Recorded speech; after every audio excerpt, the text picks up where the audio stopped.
Bien, jóvenes estudiantes, un buen Profesor, ¿puede día pasar? a cada uno de ustedes. Es el saludo cordial del quien les habla el magíster Eduardo Ramos López, que es el responsable de las ciencias biológicas. Ya, entonces, por favor, vamos a dar un minuto más para que ustedes puedan respirar. Y saben que cualquier movimiento que uno hace, bueno, se alimenta la cantidad necesaria, no en este caso ¿no? del flujo sanguíneo hacia el cerebro, y hay que respirar. ¿Para qué? Para que el cerebro pues no se canse, ¿no? Eso es creo, una de las formas para poder estar siempre atentos, ¿no? La cantidad de oxígeno que debe llegar a las células neuronales es fundamental. Y por lo tanto, la respiración, pues ahí corrobora bastante y de tal manera no vamos a sentir cansancio, ¿ya? Entonces, eso es siempre un movimiento en casa, están sentados, no siempre el movimiento es fundamental, ¿no? Ahí hay, pues, muchos, en este caso, acontecimientos que pasan en el cuerpo, ¿no?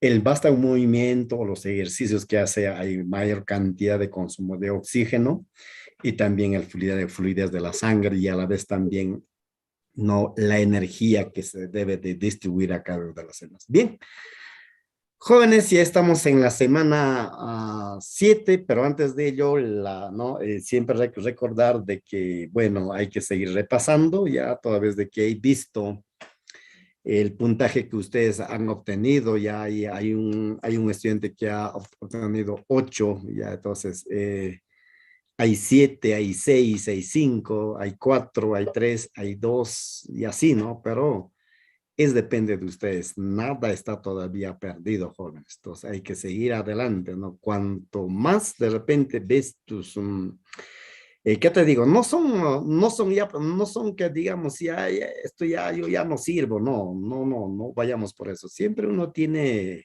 es como una onda oscilante, ¿no? Hay un momento que estamos bien, hay un momento a veces hay una bajada, luego subimos, ¿no? De tal manera, eso debemos de, ¿no? De alguna manera, evitar de tal manera que se haga, pues, ¿no? Es nuestra permanencia en cuanto ¿no? A los manejos conceptuales de las diferentes ciencias que estamos desarrollando. Ya, y eso creo que depende de ustedes. Hay que darle un poquito más de tiempo para poder, en este caso, y a recordar, a practicar los ejercicios, ya siempre ordenadito, jóvenes. No se dediquen a una vida desordenada. No todo es el estudio también, ¿no? Desde luego, toda actividad física, ¿no? La lectura, las prácticas de los ejercicios corroboran a fortalecer, ¿no? Fundamentalmente a ese buen ánimo, porque el ser humano en su cerebro fundamentalmente está constituido, ya ustedes saben, por el sistema nervioso central y el periférico, pero como parte del sistema nervioso central está el área límbico. El área límbico es justamente lo que, ¿no? Lo que va a controlar a través todavía de otros partecitos de esa parte. Entonces, ahí es lo que controla la parte emocional, ¿no? Si nosotros vamos a estar en un desequilibrio en el estado emocional, estoy seguro que va a haber un conflicto para poder, en este caso, aprender a asimilar, ya si uno quiere de repente de un tema, de una ciencia dada, ¿no? De tal manera el estado emocional es fundamental, ¿no? Y eso es parte de que nosotros pues siempre, ¿no? Debemos de estar pues con esa mentalidad positiva, ¿no?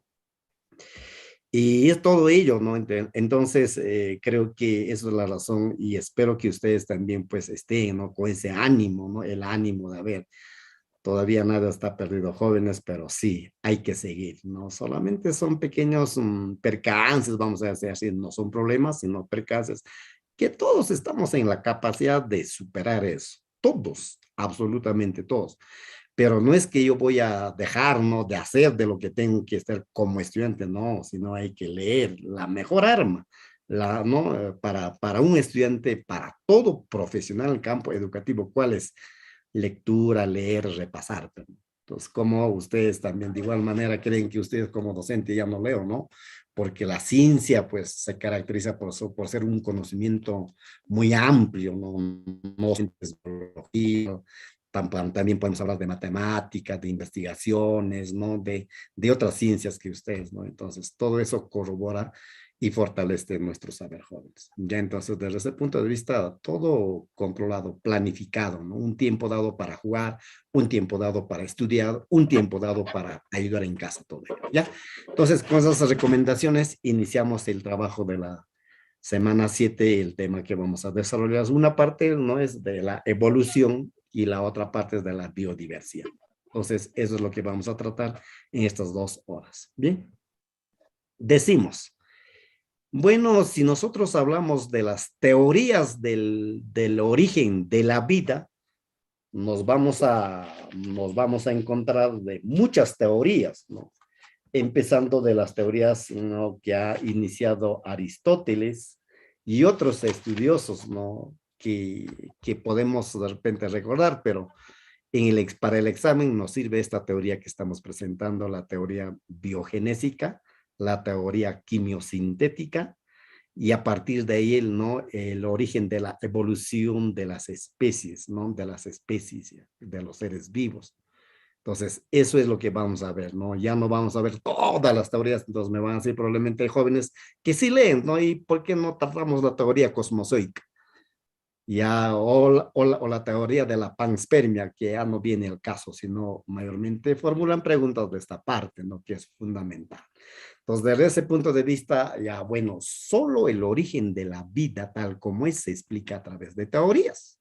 No hay una teoría que digamos, ya que ha explicado tal como ha sucedido. No, son formas de explicar un fenómeno y este fenómeno es justamente el origen de la vida.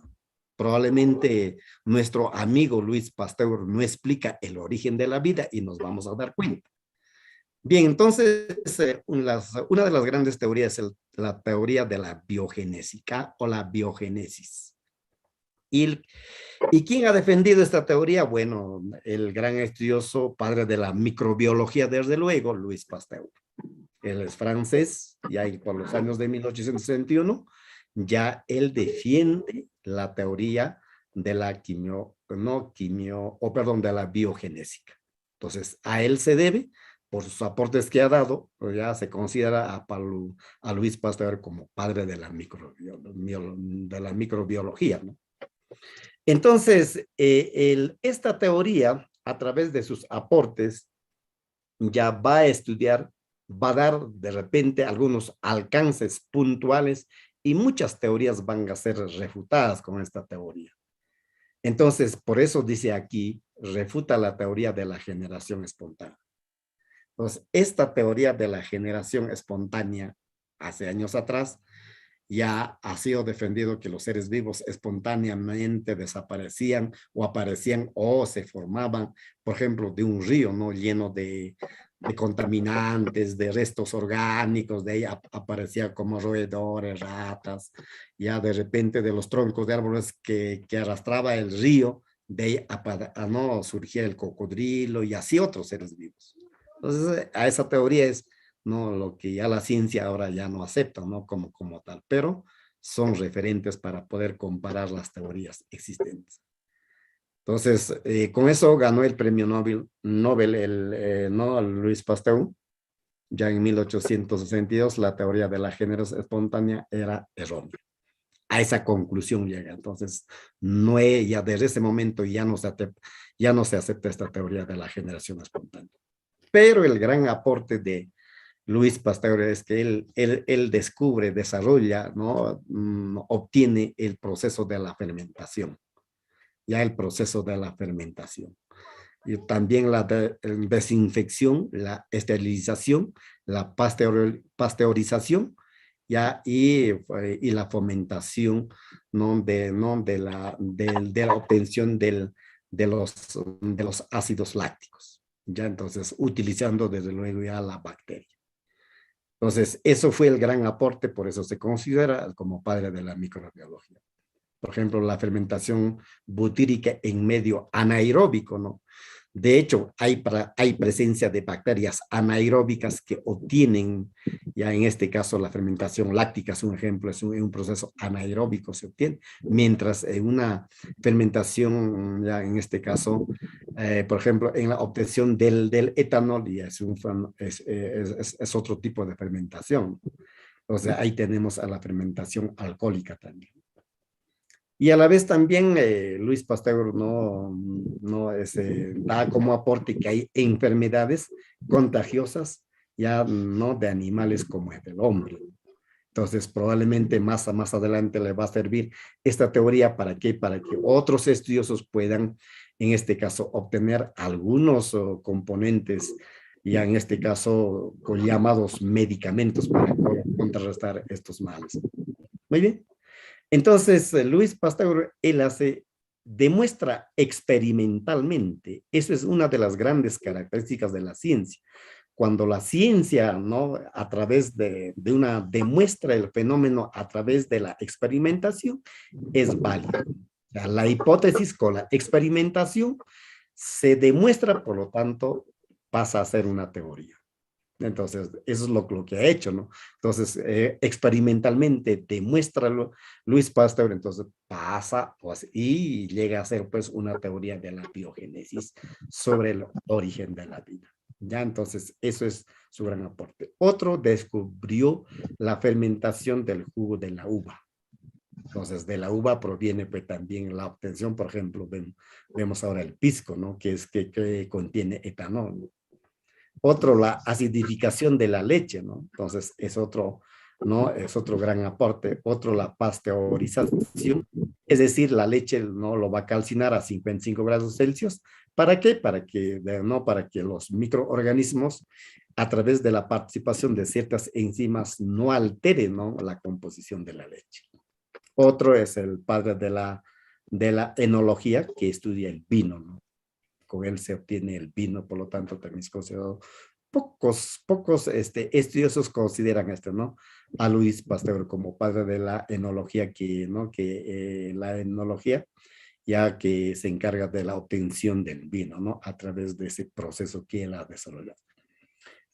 Bueno, a la vez también el Luis Pasteur en 1881 inicia sus estudios acerca del carbunco del ganado lanar y consiguió en este caso preparar vacuna, ¿no? De bacterias desactivadas. Entonces que el carbunco a partir de ¿no? De esa fecha ya se utiliza, se neutraliza a través de vacunas, ¿no? Entonces ahí inicia también el uso, ya el empleo de la vacuna. También ha investigado sobre, ¿no? Sobre la vacuna de la rabia, ¿no? En caso de los canes, mayormente de los perros, ¿no? Entonces, miren, no es solamente la fermentación, sino Luis Pasteur ha aportado con muchos, ¿no? Con muchas investigaciones, de tal manera que ahora, pues, muchos de ellos todavía siguen vigentes.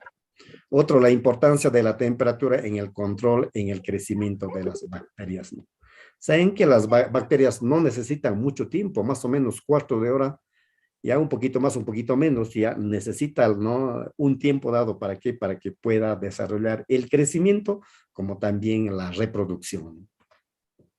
Entonces, eso es ¿no? El gran aporte de Luis Pasteur. Ahí lo que están viendo, Luis Pasteur pues utiliza un balón, ya en el balón lo vierte el caldo orgánico, dice así, y luego va a llevarlo, ya el cuello luego lo va a dar de una forma de un cuello de cisne, y eso se hace con calor, ¿no? Cualquier vidrio, especialmente vidrios especiales, que con el calor se puede modificar su forma. Entonces, Luis Pasteur hace eso y luego obtiene el balón con cuello de cisne.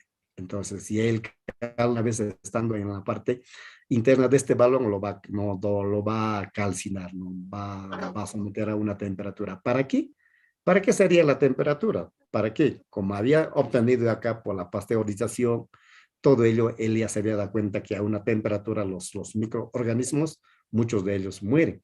O las enzimas pues se desnaturalizan, porque con la temperatura, saben, como las enzimas son proteínas, se desnaturalizan.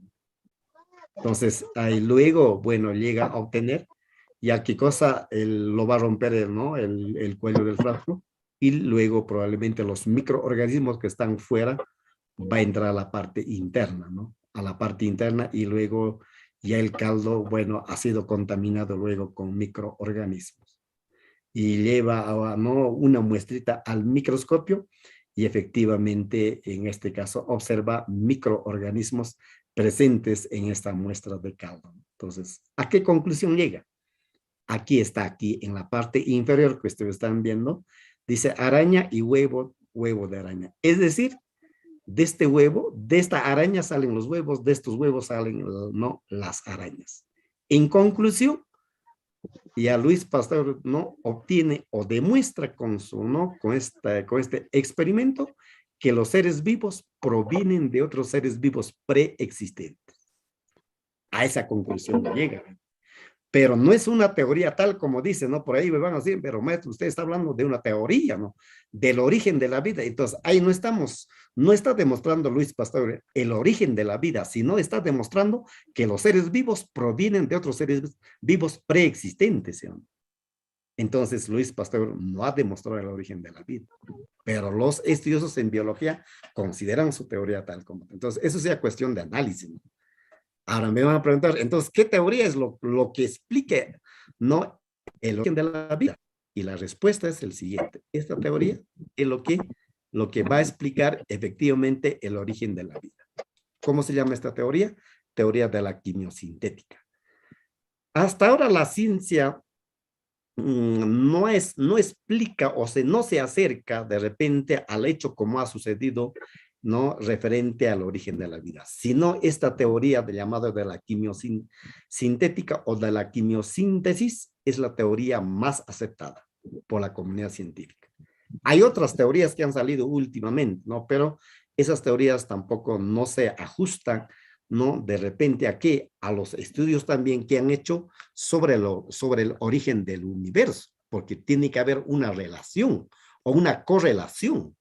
¿Por qué el origen del universo? Porque saben ustedes, hay una teoría que, ¿no? que explica, de igual manera del origen del universo también hay varias teorías, pero una de las teorías del Big Bang o la teoría de la gran estallido o la gran explosión es la teoría también más aceptada.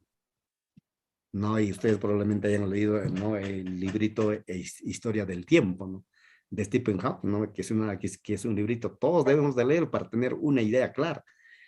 Entonces, bueno, es de esa teoría es parte esta, ¿no? Parte eso, porque si yo digo tal, solamente en el planeta Tierra surge la vida así, entonces me van a decir, pero maestro, ¿cómo de dónde vienen los demás? Entonces tengo que apoyarme en la otra teoría, ¿no? Del Big Bang, porque esa teoría es lo más pertinente.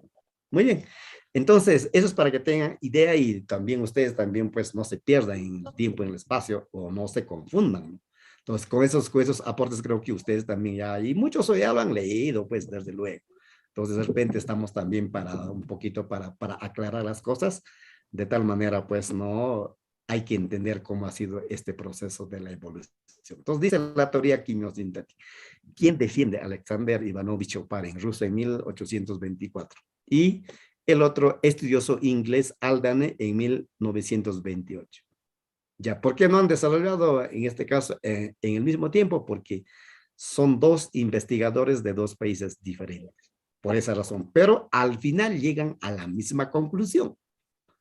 Por eso es lo que, ¿no? Los que han leído el libro, por ejemplo, su obra del origen de la vida de Oparin no habla de Haldane, ¿no? Sino los biólogos ya ponen, ¿no? Allá, entonces, como Haldane llega a la misma conclusión, pero estando en Inglaterra, 4 años después, entonces llega a la misma conclusión, por lo tanto, esta teoría no les va. Y es más, que esta teoría ha sido demostrado experimentalmente en el laboratorio. Por esa razón tiene ese grado de aceptación. No es que porque alguien teóricamente, como yo estoy explicando, no lo ha lanzado, sino experimentalmente, ¿no? Y más adelantito vamos a ver eso.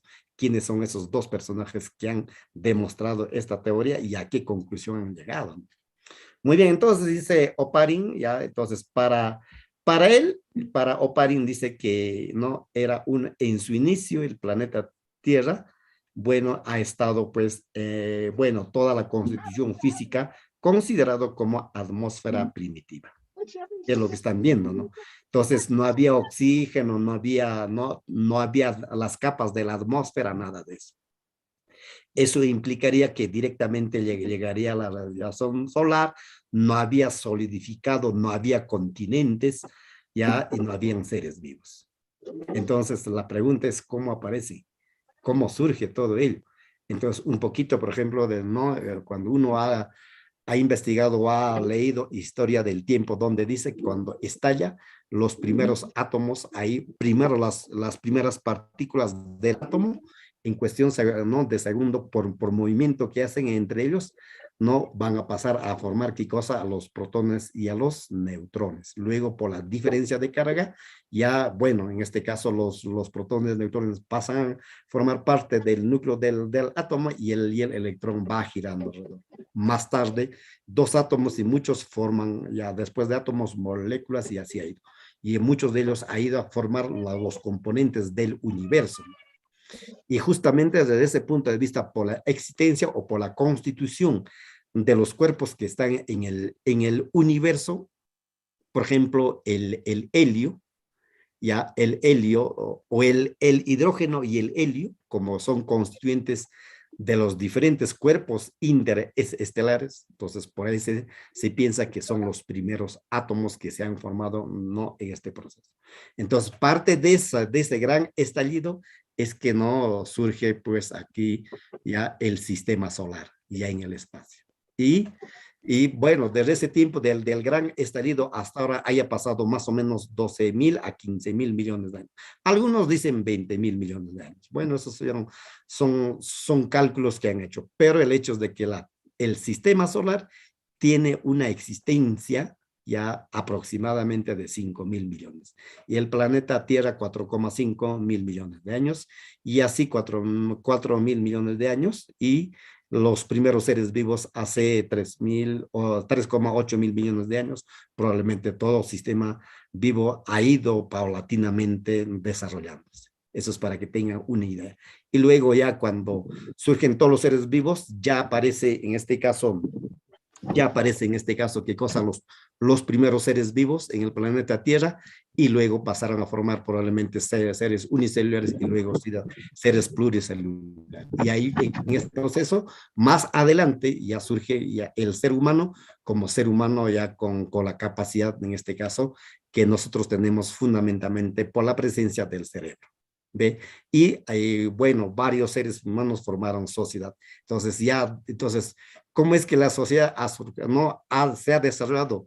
Luego, probablemente nos apoyamos ya en la teoría de Carlos Marx, ¿no? En las 5 formaciones económicos sociales, ahí, y ustedes saben cuáles son esas 5 formaciones económicos sociales. Y así podemos ubicar en ese trance cuando aparecen, ¿no?, todas las ciencias. Eso sí es otro tema, pero no quiero alargar por el tiempo todo ello. De repente otro momento lo podemos hacer para que tengan una idea clara cuando salen las ciencias, cómo es que la sociedad, cómo ha sido, ya, etcétera, etcétera. Bien, entonces, si así ha sido, entonces, para Oparin, la atmósfera primitiva tenía un pH 8, y pH 8 es ligeramente alcalino. Una temperatura de esta atmósfera primitiva, que han hecho cálculo, desde luego, no, tampoco yo traigo porque más o menos se calcula así, no son más o menos datos que los investigadores a través de su investigación que han calculado. Por lo tanto, la temperatura de esta atmósfera primitiva era 85 grados Celsius. Era un medio reductor. ¿Por qué es un medio reductor? Porque predominaba la presencia del hidrógeno. Miren la atmósfera primitiva, pero si nosotros vemos la atmósfera actual, ya no es un medio reductor, ya es un medio oxidante. ¿Por qué? Porque hay presencia de oxígeno mayormente. Entonces, ¿cómo ha ido cambiando? Mira, luego había gases, ya en este caso de metano, amoníaco, hidrógeno y vapores de agua. Entonces, esos son los gases, gases existentes para Oparin en una atmósfera primitiva. De hecho, en ese momento había ¿no? El impacto de la radiación solar y ahí estaba la radiación UV, ¿no? La radiación ultravioleta. Probablemente los tipos de radiación ultravioleta, UV, ¿no? Y ustedes saben, ¿no? La BC, ya, y otros, ¿no? Y otros tipos, ¿no? Y el relámpago, los truenos, relámpagos, que nosotros vemos cuando llueve, análogo a ello, los volcanes erupcionaban constantemente. Entonces, bueno, todo ello probablemente le ha dado facultad para que esta atmósfera primitiva tenga, pues, 85 grados Celsius. Ya, entonces, eso es lo que plantea. Muy bien, entonces, en ese proceso ya ha pasado a formar, ¿qué cosa? Compuestos inorgánicos. A partir de estos, ¿no? A partir de estas moléculas existentes, compuestos inorgánicos. Y luego estos compuestos inorgánicos, de hecho, no ha estado estático, desde luego, sino por el mismo presencia de la radiación, de los relámpagos, volcanes, todo ello, ha estado en constante mezcla, movimiento. Luego, más tarde surge, en este caso, o pasa a formar los compuestos orgánicos, ¿no? Los compuestos orgánicos. Probablemente cuando ya hablamos compuestos orgánicos se hace presente el átomo de carbono y los demás átomos que se van a adherir ahí y luego va a formar compuestos orgánicos. De eso, más tarde, ¿qué cosa? Los seres vivos. Eso sería el camino en sí. Entonces, un poquito más aclarando, primero haya surgido las moléculas orgánicas, macromoléculas, asociación supramolecular, y de ahí surgen los coacervados. Ojo, los coacervados no eran sistemas vivos, no eran. Entonces, ¿qué eran los coacervados? Eran un grupo de, ¿no? de moléculas presentes, ¿no? En ese momento. Probablemente ha habido, pues, moléculas inorgánicas, orgánicas, ¿no? De hecho, mezcladas. Esos ¿no? Son los coacervados. Entonces, claro, ha habido pues coacervados incipientes, coacervados intermediarios, coacervados finales, ¿no? Me imagino, no creo que haya sido un coacervado pues tan solamente no en un momento dado, sino por el mismo tiempo que ha pasado, ¿no? Y luego, ya de estos coacervados, como eran grupo o asociación de moléculas existentes, un grupo, ya entonces pasaron a formar los heterótrofas anaeróbicas. Heterótrofas anaeróbicas. Aquí ya estamos hablando ya de algunos seres ya vivos, ya seres vivos, ya probablemente los antecesores de las bacterias. Eran heterótrofas anaeróbicas. ¿Por qué? Porque no había presencia todavía de oxígeno. Entonces, muchas bacterias todavía existen. Hay bacterias anaeróbicas, ¿no? Como Escherichia coli, ¿no? Hay facultativos. Hay bacterias aeróbicos también que necesitan la presencia de oxígeno. Entonces, miren cómo ha ido paulatinamente, ¿no? Desarrollándose. Ahora, de ahí viene el luego pasado, ello por la carencia, por la dificultad, ya probablemente por la crisis de estos sistemas vivos, o perdón, sistemas moleculares, pasa a ser autótrofa, un grupo del autotrofismo. Entonces, cuando hablamos ya de autotrofismo, ahí inicia, ¿no? En este caso, el proceso de fotosíntesis en un momento dado. Entonces, cuando hay procesos de fotosíntesis, va a empezar a liberarse, no separarse de ese compuesto. ¿Qué cosa? El oxígeno. Entonces, la atmósfera ha ido pasando paulatinamente ya no presencia de hidrógeno en mayor cantidad, sino en mayor cantidad de oxígeno, y la atmósfera cambió. Y una parte probablemente por la presencia de la radiación UV ha ido desintegrándose estas moléculas de oxígeno en átomos de oxígeno y se ha asociado 3 átomos de oxígeno y ha pasado a formar en este caso moléculas de ozono y así ha formado más tarde la capa de ozono. Entonces todo eso ya ha cambiado. Sabemos la capa de ozono, ¿no? Ya entonces probablemente haya evitado la presencia, el impacto directo de muchas radiaciones, específicamente de la radiación UV. Entonces ha cambiado todo el sistema, ¿no? Cambió la atmósfera a oxidante. Y luego también entró en una crisis. Luego, a la vez, ya como había presencia de oxígeno, entonces surgen los seres ya heterótrofas aeróbicos. Y entonces cuando decimos aeróbicos, como nosotros, utilizamos en nuestra respiración el oxígeno. Entonces, eso es. ¿Ya? El camino, muchos investigadores utilizan protobiontes e eubiontes. Los protobiontes serían, en este caso, los seres ya incipientes, después de coacervados los protobiontes. Luego ya las células eucariotas ya eubiontes. Entonces, eso es el otro camino que explican, ¿no? Después de los coacervados. Muy bien, entonces eso sería el camino, entonces así surgen los sistemas vivos y más adelante pues ya bueno, surgirán muchos seres vivos. Muy bien, ahora Aldane, bueno, él no habla de, de la atmósfera primitiva, sino él habla de sopa o caldo primigenia. Él dice eso, ¿no? Entonces, esta sopa, o sea, la masa fluida probablemente en la superficie de la Tierra, contenían metano, amoníaco, hidrógeno, ya vapores de agua, dióxido de carbono, carente de oxígeno libre, ¿ve? Entonces, análogo a Opari. Se han formado, en este caso, azúcares más tarde, ya aminoácidos necesarios en la formación de proteínas. Entonces, a esa conclusión llega. Y justamente de todo esto, experimentalmente, utilizando estos gases, van a llegar a esto, ¿no? A la formación de los componentes, ya en este caso de las proteínas, ¿no? A los aminoácidos fundamentalmente. Ya entonces, eso sería la teoría. Ahí están viendo un dato más ya sobre la presencia de algunas moléculas como del agua, metano, amoníaco, ya, bueno, dióxido de carbono, nitrógeno libre, ya, entonces eso habría sido más o menos así, ya la presencia de estas moléculas en la atmósfera primitiva, ¿ya? Muy bien, seguimos. ¿Qué es Ya. el CH4? CH es el metano, hijo.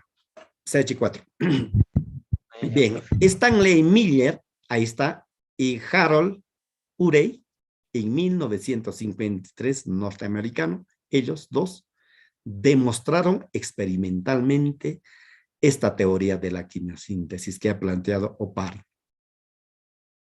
Ya entonces, miren, demostraron, ¿qué cosa? Que era posible simular en el laboratorio, ¿qué cosa? La atmósfera primitiva de la Tierra y repetir los procesos de formación abiótica de moléculas orgánicas, como los aminoácidos. Es decir, o sea, nosotros entendemos de esto, ¿no? El camino viene de, ¿no? De la formación abiótica a la biótica, ¿no? O sea, de los componentes moleculares o elementos inorgánicos va a los orgánicos, a las moléculas orgánicas, y esto se forma más complejo y forman asociaciones supramoleculares, y eso da paso a las primeras células. Ya entonces, ese es el camino, ¿no? Bueno, ellos hayan utilizado el matraz, colocaron, ahí está todo el sistema de Miller-Urey, ya colocaron metano, amoníaco, hidrógeno, vapores de agua. Entonces, eso es su sistema donde han demostrado. Es el vapor de agua, ya vapor de agua. Ahí está, ¿no? En esta parte está, pues, ¿no? La radiación que simulan ellos, ¿no? Entonces, todo ese sistema, bajo ciertas condiciones, en la parte, ¿no? Se va a condensar, ¿qué cosa? Moléculas orgánicas, ¿no? Entonces, eso es lo que ellos, ¿no? Hayan diseñado, y en base a eso obtienen qué cosa. Ya agua, ya bueno, han puesto agua, electrodos para generar descarga eléctrica. Se había producido qué cosa? 4 aminoácidos. Ese es el dato, pues, 4 aminoácidos. La glicina, que es el aminoácido más simple de los 20 aminoácidos. La glicina, esa es su estructura molecular. Ya es lo más simple. Luego la alanina, ácido aspartico, ácido glutámico. También han obtenido ácidos grasos, ya ácido fórmico, ya ácido acético también, propanoico, la urea o carbodiamida. Entonces llegan a eso, mira, de las moléculas inorgánicas obtienen moléculas orgánicas. Entonces, componentes, pero más tarde algunos estudiosos ya van a hacer reaccionar y van a obtener este fosfatidil etanolamina, que es componente de la membrana celular, ¿no? Ahí está el ácido grasos. Ácido graso 1, ahí está de color, ¿no? De color azulino, verdecito es el ácido graso 2. Ahí está el glicerol, que es el componente del lípido, y ahí está el fosfato, y luego el etanolamina, ¿no? Que es esto. Entonces, toda esta molécula es componente, es una molécula que está presente en la membrana de la célula. Entonces, probablemente esto le ha dado también, ¿no? No el mecanismo de separar ¿no? de un coacervado de otro coacervado. Y claro, de los coacervados, no es que el coacervado ha estado estático, muchos han entrado en crisis también y han sido acoplados por un coacervado mayor, los pequeñitos, o han empezado a aumentar de tamaño. Entonces, más o menos, eso es el camino ya de ¿no? el metabolismo o la incorporación o la digestión como ya no surgen. Entonces, ese es el gran aporte de estos dos, ¿no? Estudiosos de Miller y Urey, ¿no? Experimentalmente han demostrado esta teoría. Bueno, entonces, desde ese punto de vista ya para pasar a otro tema, ya a esta teoría de la quimiosíntesis, es la teoría, ahí sí explica el origen de la vida, ¿no? Ahí no está diciendo como la teoría biogenésica, ¿no? Que los seres vivos provienen de otros seres vivos, sino esta teoría sí no le da la base, ¿no? Fortaleza para poder explicar el origen de los seres, no de la vida, mejor dicho, el origen de la vida. Bueno, por otra parte les traigo, jóvenes, de acuerdo al prospecto, ya el origen de las especies. El origen de las especies. Esto ya es parte del origen de la vida, el origen de las especies, de los seres vivos, cómo han ido cambiando, ¿no? Porque si en el mundo vemos, ya bueno, de las jirafas, ¿no? Probablemente haya sido de un cuello tan pequeño y luego ya por necesidad se ha prolongado el cuello, ya bueno, eso ha pasado como una forma de, ¿no? Como una forma de cambio por necesidad, no por la alimentación. Entonces, bueno, entonces dice uno, bueno, en cuanto a esta teoría del origen de las especies, esta teoría de del transformacionismo ha sido defendido por Jean-Baptiste Lamarck, ya en el año de 1829, el francés, ¿no? Entonces, esta teoría del transformacionismo ya es una teoría que explica, ya no como la teoría de que, bueno, ha creado un dios o es que espontáneamente surgen también ¿no? los seres vivos o las especies, no, sino ya aquí es producto de la evolución, pero con ciertas, en este caso, alcances no limitantes, desde luego, ¿no? Porque Lamarck probablemente por esos años no supo de repente explicar, pero como aporte es fundamental, ¿no? Entonces, bueno, él escribe en su libro Filosofía Zoológica, ya plantea por primera vez que no de manera formal el concepto de biología. Eso sí sabemos, ¿no? El concepto de biología, gracias a él. A Treviranos también, ¿no? Esos dos personajes son los que le dan el concepto o el término de biología para referirse al estudio del ser vivo como disciplina científica, ¿ya? En cuanto al aporte del origen de las especies, es de que él plantea con dos términos, vamos a resumir todo su aporte para no demorar mucho tiempo: el uso y desuso del órgano. ¿Cómo es esto del uso y desuso? O la función hacia el órgano. También eso, con eso también se explica. La función hacia el órgano o el uso y desuso del órgano. Si no utiliza cualquier ser vivo algún órgano, dice para Lamarck, entra en una crisis, hasta puede desaparecer ese órgano. Entonces, eso es su fundamento. Entonces, el uso, entonces, ahora, es de hecho, ¿no? Cuando su jirafa, de acuerdo a lo que plantea, no, para Lamarck, la jirafa no era de cuello largo como ahora, ¿no? Sino era de un cuello tan medianamente, vamos a decir. Pero por necesidad de alimentación, probablemente habrá habido un momento en que había una carencia ¿no? para su alimentación de la jirafa, entonces este ser vivo ha ido por necesidad alcanzando, ¿no? al árbol y por lo tanto aumentó el tamaño de su cuello. Entonces, ¿qué es eso? El uso y desuso de órganos o la función hacia el órgano. ¿Ve? Entonces, desde ese punto de vista, por ejemplo, en el ser humano hay muchos órganos que ahora la biología lo conoce como órganos vestigiales. O sea, que ya no utilizamos, por ejemplo, la muela del juicio o el apéndice, ¿no? Por ejemplo, eso mayormente es un órgano que me hace recordar, ¿no? Que a muchos de repente ya lo han extraído, pero cuando ya lo extraen tranquilamente uno vive, porque ya ese órgano ahora ya no tiene ya una función ya específica, ¿no? Porque cuando probablemente el ser humano era herbívoro o vivía en otros momentos, su alimentación era diferente, haya cumplido una función, ¿no? Más bien ahora este órgano ya trae problemas, ¿no? Entonces, más o menos es así. En el ser humano, muchos órganos podemos encontrar, por ejemplo, la glándula nictitante, ¿no? Como de las aves, ¿no? Pero ahora nosotros ya no tenemos eso, porque ya no utilizamos. Otro, ¿no? El huesito del final de la columna vertebral coxis, ¿no? Cuando vivíamos en los árboles, era un órgano, ¿no? de fijación para podernos apoyar, pero ya no vivimos en árbol, entonces ya ese órgano tranquilamente ha ido pues en un proceso de, ¿no? de rezago. Más o menos eso es, ¿no? Lo que podemos dar como ejemplo cuando Lamarck nos dice el uso y desuso de órganos.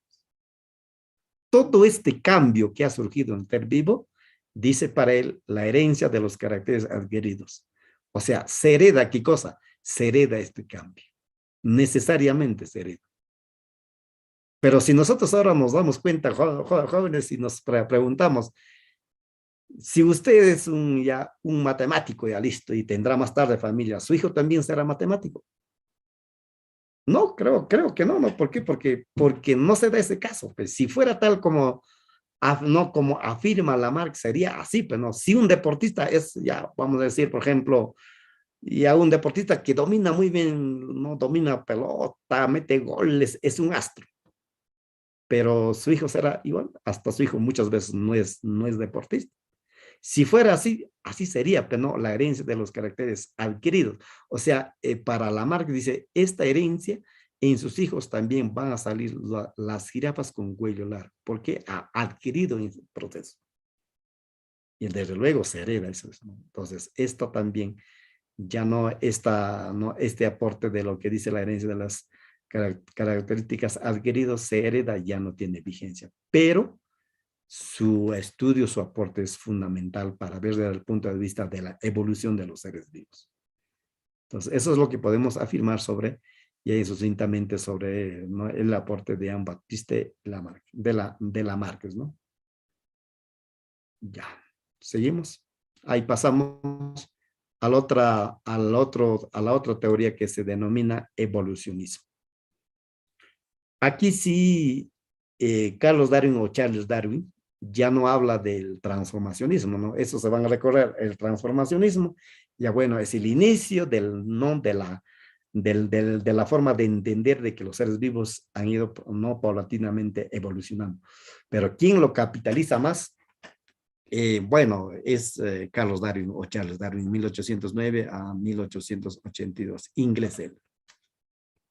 Entonces, pero producto de que él escribe, tiene varias obras, ¿no? Como ustedes saben, varias obras. Producto de que escribe esas obras, muchos de ellos producto de su viaje que ha hecho por 5 años en los diferentes lugares, ¿no? ¿no? que ha llegado. Y ahí ha observado muestras, formas de las aves, forma de reproducción, coloración de pluma, coloración del pico, los restos fósiles, todo ello. Entonces, él viajaba en su barquito Beagle, por 5 años se daba una vueltita al mundo, ¿no? Entonces, ¿no? Y producto de su obra, ¿no? Y, por ejemplo, el origen de las especies. Claro, él también tuvo limitaciones porque no tenía, pues, conocimiento de la genética, ¿no? Entonces, eso es, pero bueno, para su época, pues, bueno, ha sido un aporte muy interesante. Bueno, dice, una de las obras es El origen de las especies por selección natural, que ha escrito y ha publicado en 1859. ¿Producto de qué escribe esa obra? Producto de su viaje en su barco Beagle, viaja por 5 años, regresa a Inglaterra el 2 de octubre de 1836, obtiene anotaciones de índole científica, no relativas a la biología, geología y a la antropología. ¿Ve? Entonces, a esas tres ciencias. De hecho, también corrobora no solamente no a la biología, sino a la geología por la forma, por donde ha visitado los lugares, a la antropología también, desde luego, ¿no? Entonces, publicó El origen de las especies en el año de 1829, donde explica que la diversidad observada se debe a las modificaciones acumuladas por la evolución, ¿ves? Ese es el gran aporte. Modificaciones acumuladas por la evolución no, a lo largo de las generaciones, en todos los seres vivos, ¿no? que él haya visto. Entonces llega a una conclusión de que es producto de la evolución por evolución, no, sino a la lucha por la existencia en el proceso evolutivo. La lucha por la existencia. Es que ningún ser vivo es que está exento a eso. Hasta ahora estamos en lucha contra las adversidades, ¿no? De repente de alimentación, de reproducción, ¿no? De repente de ciertos microorganismos que nos harían daño, ¿ve? Y si nos da por ahí un SARS-CoV-2, ¿qué haremos? A veces nos gana, y ya ahí viene la muerte. Entonces, esto no ha pasado, pues, de repente ya, ¿no? Este gran aporte, sino existe. Igual en el examen, igual todos están en el mismo aula, pero el día de examen, ¿qué van a hacer? Van a entrar a una competencia. ¿Quién va a ingresar? El que ha estudiado más. ¿No les parece? Entonces, los más débiles, ¿qué pasa? No vayan a decir que ya fracasé. No, que no van a fracasar, jóvenes. Todos, para todos hay. Solo hay que esforzarnos un poco, ¿no? Los más débiles mueren y los más aptos sobreviven. ¿Ve? Claro, pero por ejemplo, si un ser vivo, por ahí está un zorro, por ejemplo, vive, entonces una crita, por instinto, eso sí, ya instintivamente en el ADN ya está programado para defenderse de las adversidades. Todos los seres vivos, o sea, instintivamente nos controla en la parte instintiva de la alimentación, de la protección y la reproducción, esos tres. Entonces, ningún ser vivo, pues cuando algún ser vivo ve que hay un peligro o siente que hay un peligro, no se va a quedar, sino trata de escapar.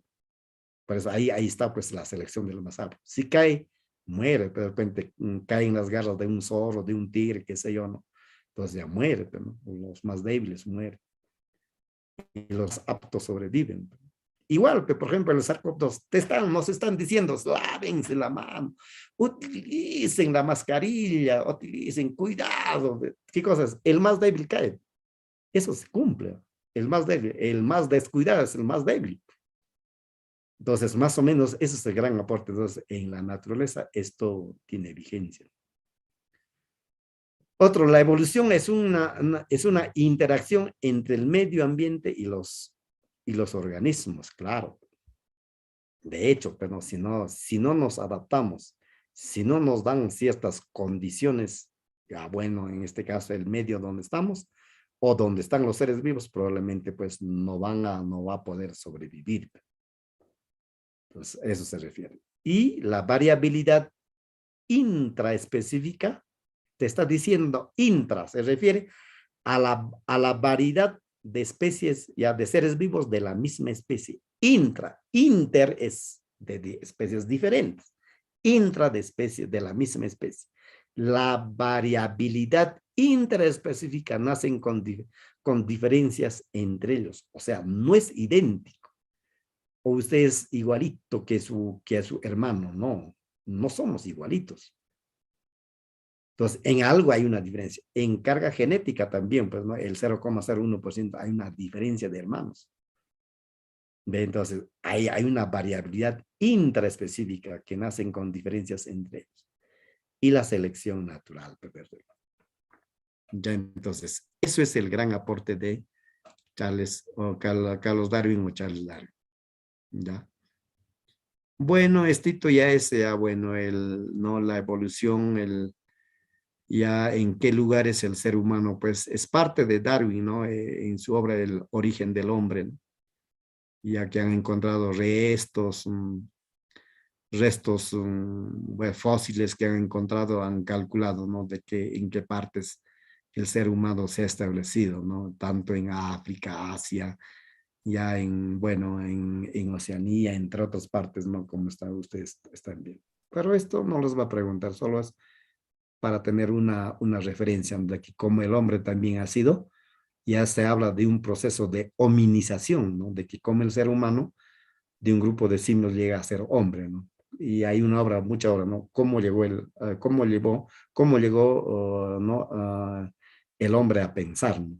Y de igual manera el lenguaje, ¿no? Esto ya es otros aportes de los diferentes investigadores ya referente al ser humano. Pero es cierto que ser humano probablemente también hay en este proceso. Ahora, en cuanto a la pigmentación, por ejemplo, y ya bueno, podemos hablar, sabemos que la línea ecuatorial pasa más o menos por esta parte. Ya a la altura de la línea ecuatorial llega no con mayor intensidad la radiación solar. Por lo tanto, ahí probablemente el ser humano, estoy hablando del ser humano, hemos desarrollado más melanina.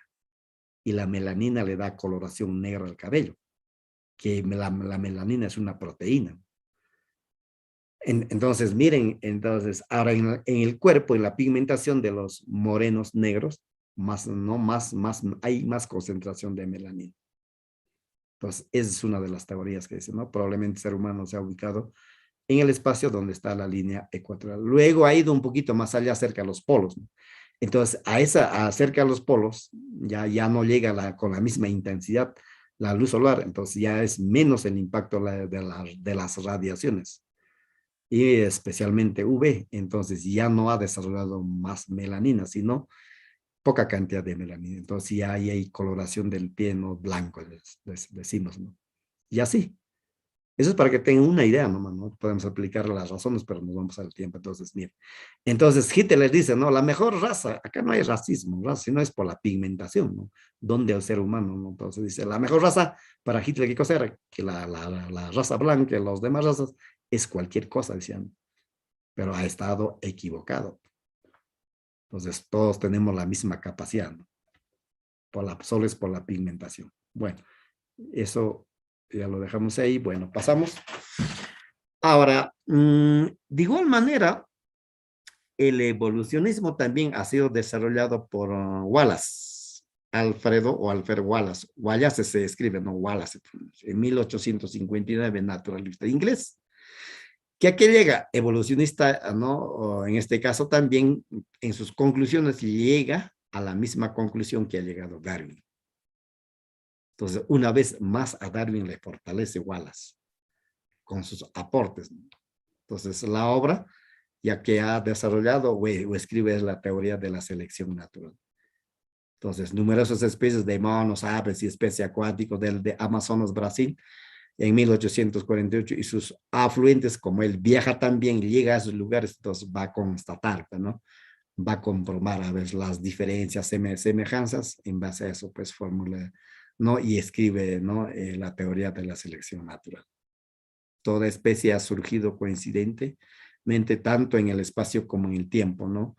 De una especie preexistente muy próxima. Entonces, eso es para que tengan idea el aporte de Wallace. Bueno, por parte viene, aparte de, ¿no? de las teorías que estamos viendo, la teoría mutacionista, que se acerca, ¿no? Y hay otro estudioso que dice, no, que los seres vivos no solamente es producto de la evolución, sino la mutación, ¿no? Entonces ya se acerca con el uso de la genética, ya sabe, defendido por Hugo de Vries, ¿no? Botánico genetista neerlandés en 1848, o William Bateson también, que corrobora, al igual de Hugo de Vries, entonces dice, ya en torno a las variaciones naturales discontinuas y discretas. Las variaciones no graduales podrían surgir por mutación y ser transmitidas a las dependencias mediante leyes mendelianas.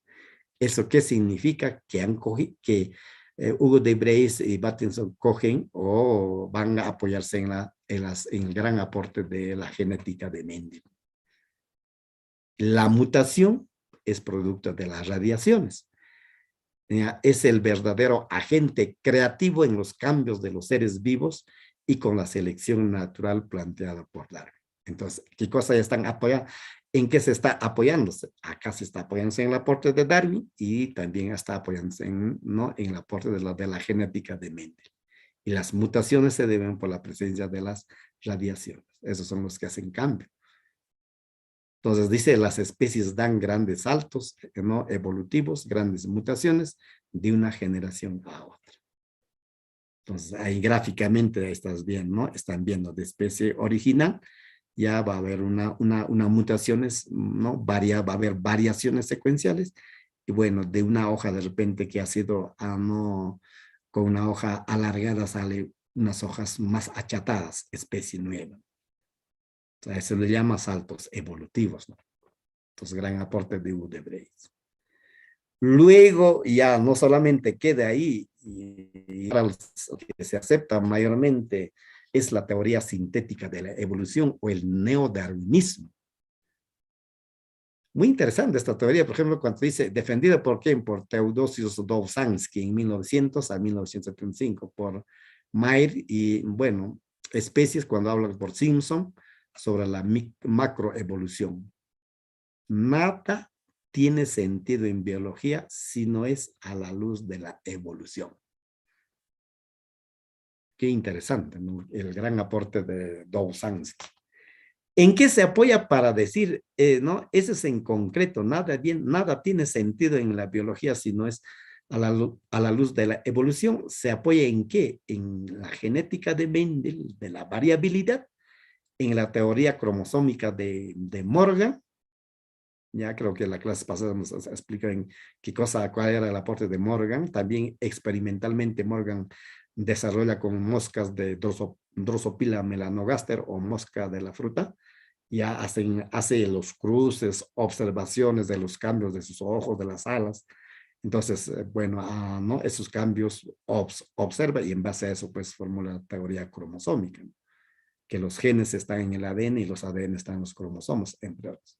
Y a la vez también en el darwinismo de Darwin, en sus gran aportes de Carlos Darwin y el mutacionismo de Hugo de Vries. Entonces se apoya en estos cuatro grandes aportes, ¿no? En este caso que han desarrollado los diferentes investigadores y formula pues la teoría sintética de la evolución o el neodarwinismo.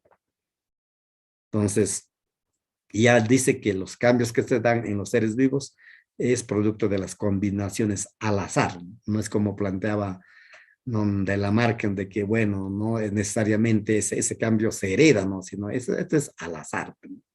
No necesariamente se da como planteaba, no de Lamarck, sino es al azar, pero ¿quién es el causante? Los factores ambientales probablemente.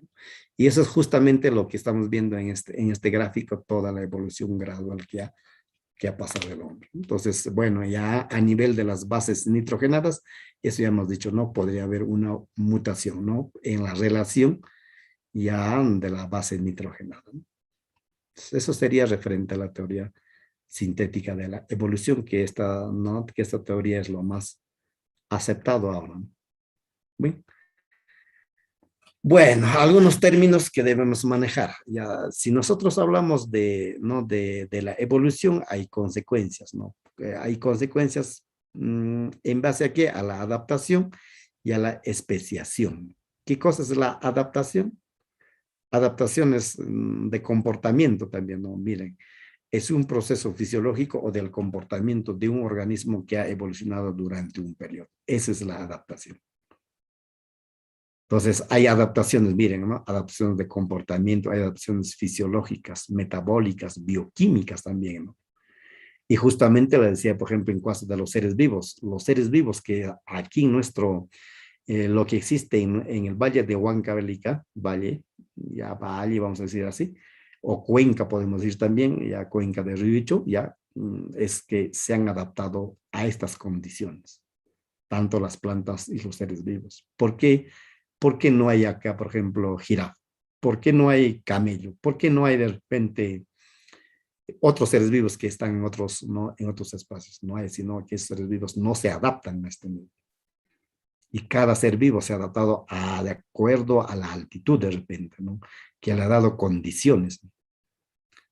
Bueno, especiación, por otra parte, es la formación de dos especies a partir de una inicial cuando una población queda aislada, ¿no? Eso, o sea, puede haber, para que aísle, puede ser de repente una cordillera, un río, un océano, ¿no? Ya depende, ¿no? Reproductivamente de otras poblaciones de especies. Y eso lo vamos a ver más adelante cómo es especialmente no la especiación. ¿Ya? Listo.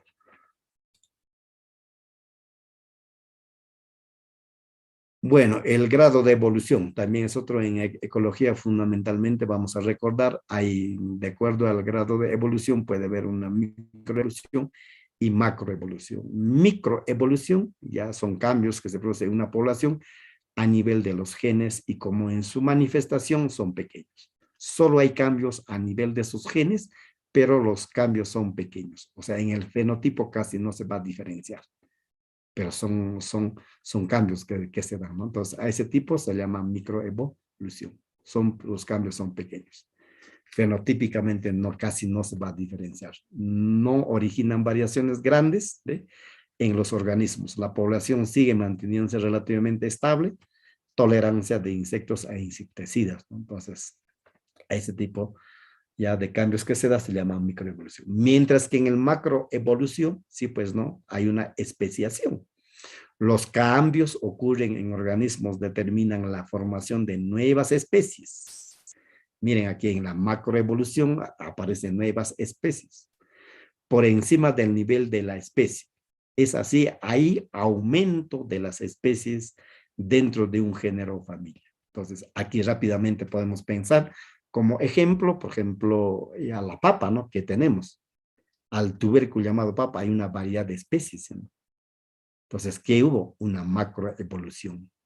Ya, entonces, otros ejemplos, el número de especies identificadas, distribución geográfica, ¿no? El número de especies. Por ejemplo, si hablamos de la alpaca nada más, ¿no? De los camélidos, ¿cuál es el origen de los camélidos?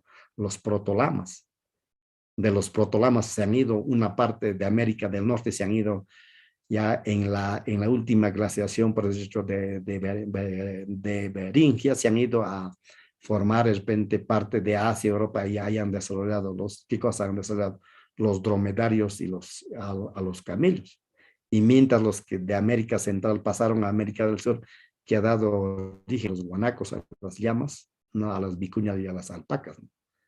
Pero son camélidos sudamericanos, ¿no? Entonces, ¿qué cosa hay? Ahí hubo una macroevolución, ¿no? Muy bien, entonces dentro de ahí todavía tenemos especiación alopátrica y especiación simpátrica, ¿no? Entonces, especiación alopátrica ya son los cambios genéticos, ya son el resultado de la separación física, Aquí está, alopátrica, separación, población original, barrera geográfica, aislamiento reproductivo, especiación, no, hay una especiación, ya depende del medio que lo influye, ¿no? O sea, barrera geográfica, que podría ser, por ejemplo, un cordillera. Probablemente ello ha pasado también, por ejemplo, el Pangea en la formación de los continentes, que ustedes saben, Pangea, un solo continente, y ha ido de repente cambiando, ¿no? Y ha formado más tarde los continentes. En ese proceso ya también había seres vivos y también probablemente haya pasado este fenómeno. Muy bien, entre las poblaciones, explica la evolución de la mayor parte de las nuevas especies. Claro, entonces a eso se debe. Y aquí en nuestro medio vemos muchos seres vivos, como les digo, la alpaca, vemos en las plantas también, ¿no? Y ya, por ejemplo, en el tipo de cactus, ¿no? ¿No? Ya hay una variedad de cactus, ya y que se han adaptado a un medio, ¿no? A un medio dado. Ejemplo, nos puede zorro, ¿no? Se extiende al norte y al sur, ¿no? O sea, de América del Norte y América del Sur se extiende, podemos decir que el zorro, ¿no? Pero son variantes, no son iguales. ¿Por qué? Porque hubo una especiación alopátrica. Mientras que especiación simpátrica dice desarrollo de nueva especie en la misma región geográfica. Ya no hubo una separación, sino en la misma región geográfica de su especie progenitora. Es normal como ya las plantas con flores. También la mula, ¿no? Hablando de la mula, pues, la mula no da cría, ¿no? Sino proviene de la yegua, ¿no? De la yegua, il y el burro, ¿no? ¿Por qué la mula no da cría? Porque su cromosoma es 65 y no se puede separar en dos, ¿no? Bueno, eso es otro tema, ¿no? Genética. Muy bien, eso sería referente al grado de evolución. Seguimos. Otros temitas otros conceptitos que deben manejar jóvenes es sobre la evolución convergente y divergente. Evolución convergente, evolución divergente. Ahí está. Con su ejemplito, todo, para que no tengan problema, ¿no? Entonces, en evolución convergente se habla de órganos análogos. Evolución convergente se habla de órganos análogos. En la evolución divergente se habla de órganos homólogos. Ahora, ¿cuándo son órganos análogos y cuándo son órganos homólogos? Aquí está en su ladito. Decimos evolución convergente, ya hay órganos análogos cuando los ancestros ya son diferentes, comparten similar ambiente, desarrollan órganos ya análogos. ¿Y por qué? Porque cumplen funciones semejantes, ya funciones semejantes, origen evolutivo diferente. Ya, entonces análogo. Mariposa tiene ala, ya la mariposa tiene, cualquier ave tiene ala. Ya, ambos le sirven para que vuele, ¿sí?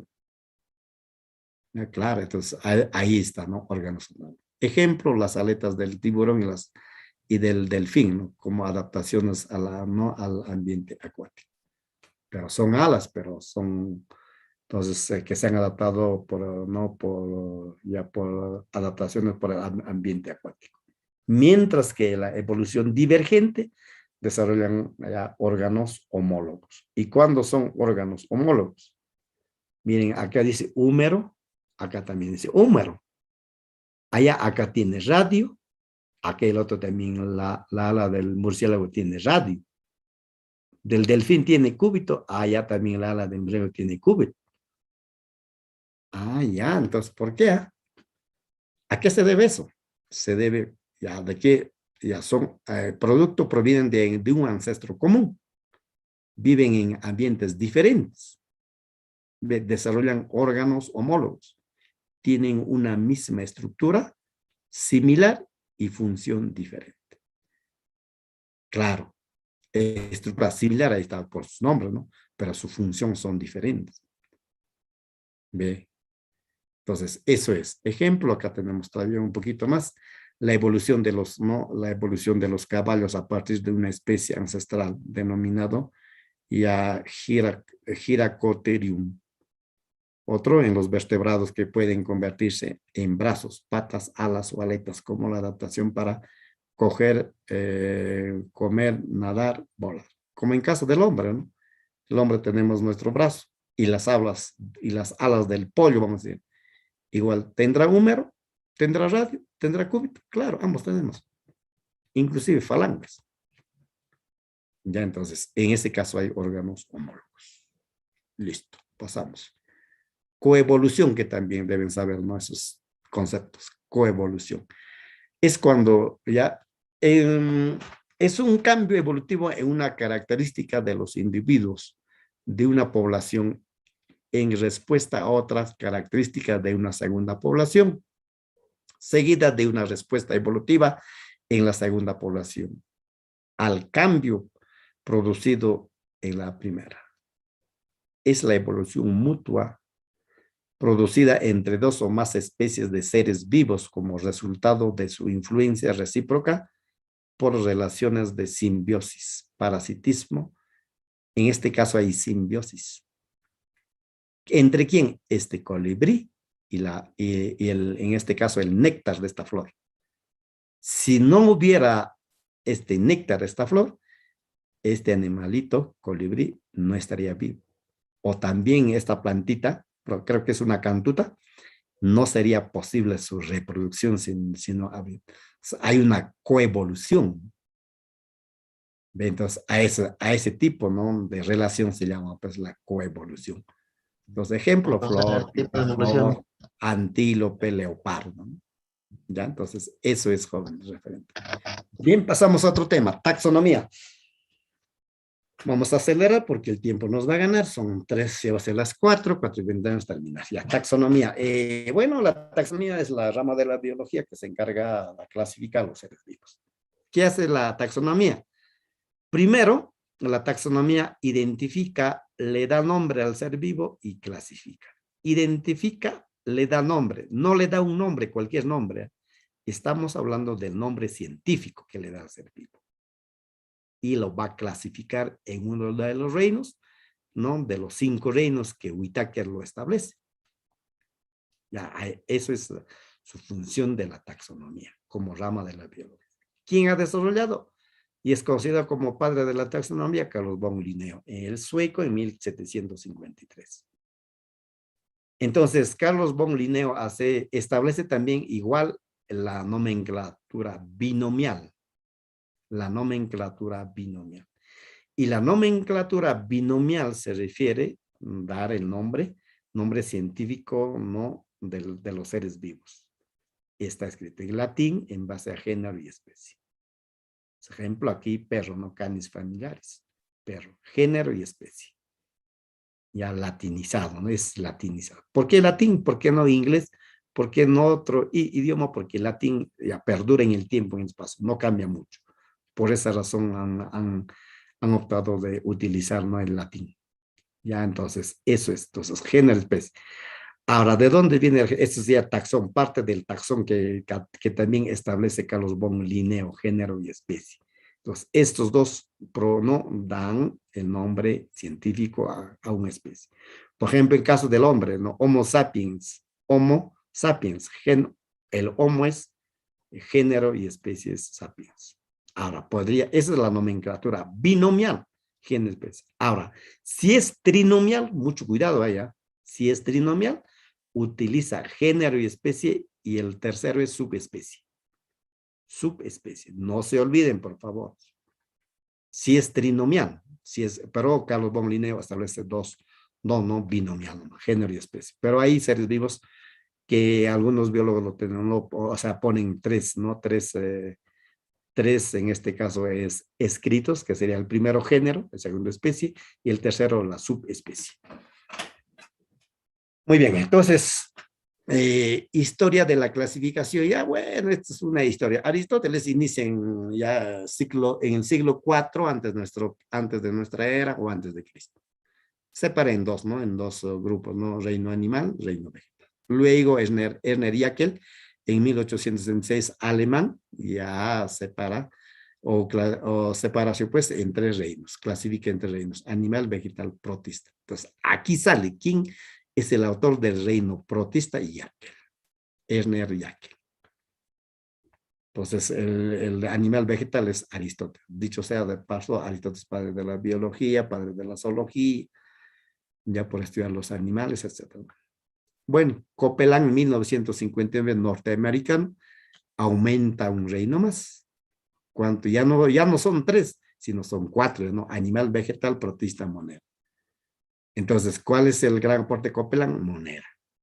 No, ahí están las bacterias, cianobacterias, los archaeas. Whitaker.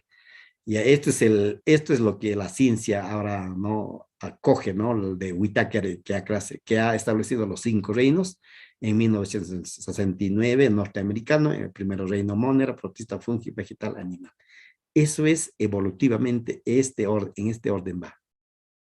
Ya, cada de repente con algunas aclaraciones porque el reino fungi estaba en reino vegetal, porque tiene otros rangos, lo ha separado, ¿no? Pero evolutivamente debe ser así más o menos. ¿Ya? Entonces, eso sería. Lynn Margulis. Bueno, en 1988 que ya él establece 2 dominios y 5 reinos. Y el dominio está por encima del reino. ¿Qué es el dominio? Establece los rasgos generales de todo, ¿no? Del reino. Entonces se convierte en dominio. Entonces, para él dice, hay 2 dominios. ¿Cuáles son esos dominios? Procaria, eucaria. O procariota o eucariota. Es fácil. Allá el dominio Procariota o procaria está constituido de seres vivos de las células procariotas. Y el segundo dominio, eucaria, por células eucariotas. Pero quienes están en el dominio procaria está monera, ¿no? Las bacterias, las cianobacterias.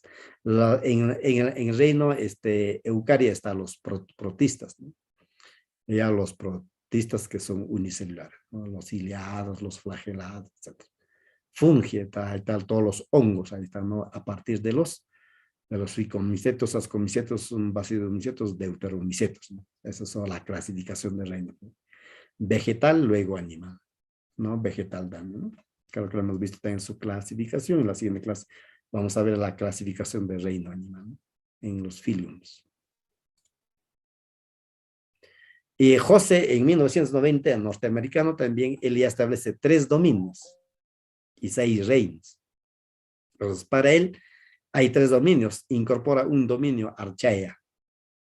Ahí están como reino, como el sexto reino, a los arqueobacterias, o sea, las bacterias arcaicas, podemos decir, que viven en un medio extremo, ¿no? Donde hay alta temperatura, ¿no? Alta presencia ¿no? de la sal y en medio ácidos, ¿no? En medios ácidos, entonces archaicas. Bueno, la procariota monera es ya, ¿no? Eucariota, protista, fungi, vegetal y animal. Eso sería, ¿no? La historia de la clasificación así. Entonces, para la ciencia, la clasificación pertinente es esta, ¿no? De Whittaker. Y en algunos casos utilizan estos dominios, ¿no? Dominios. Bien, ahí está la taxonomía, ¿no? Esto es la categoría taxonómica, taxón de Linné.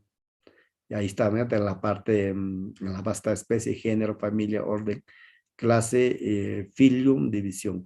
Filium es para los animales, división para las plantas, reino, dominio.